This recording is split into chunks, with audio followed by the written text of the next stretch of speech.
राष्ट्रवादीच्या पक्ष कार्यालयामध्ये बैठक होण्याची शक्यता आहे। राष्ट्रवादीच्या पक्ष कार्यालयात एक बैठक सुरू होण्याची शक्यता आहे। अगदी काही वेळात ही बैठक सुरू होऊ शकते।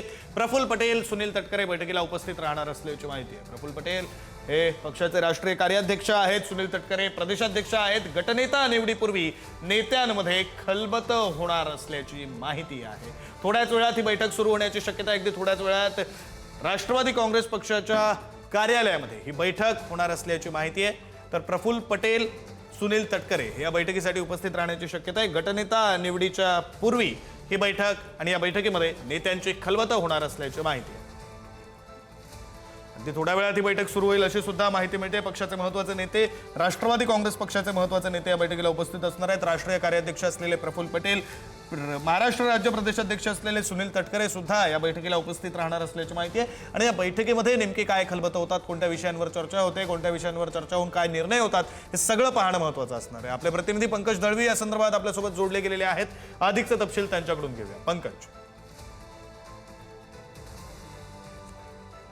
राष्ट्रवादी काँग्रेसच्या प्रदेश कार्यालयाबाहेर आहे। आपण प्रदेश कार्यालयातली दृश्य जी आहेत ती थेट प्रेक्षकांना दाखवतोय।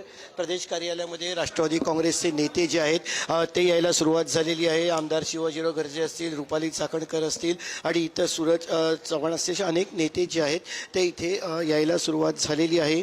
कर्मचाऱ्यांची लगबग आहे। बहुतेक राष्ट्रवादीचे मोठे प्रमुख नेते इथे येतील अशी शक्यता आहे। प्रफुल्ल पटेल असतील, सुनील तटकरे असतील, यांची याच राष्ट्रवादी काँग्रेसच्या प्रदेश कार्यालयामध्ये जी आहे ती बैठक होण्याची शक्यता आहे। आणि या बैठकीमध्ये जे आहे ते नक्की पुढची दिशा आणि सगळ्या गोष्टींविषयीची चर्चा जी आहे ती केली जाईल।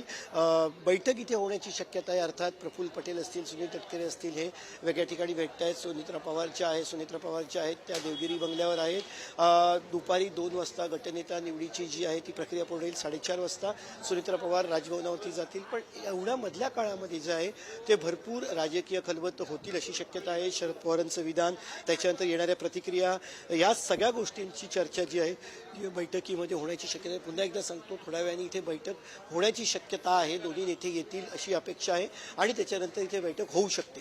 विक्रांत, धन्यवाद पंकज दिलेल्या या सगळ्या माहितीसाठी।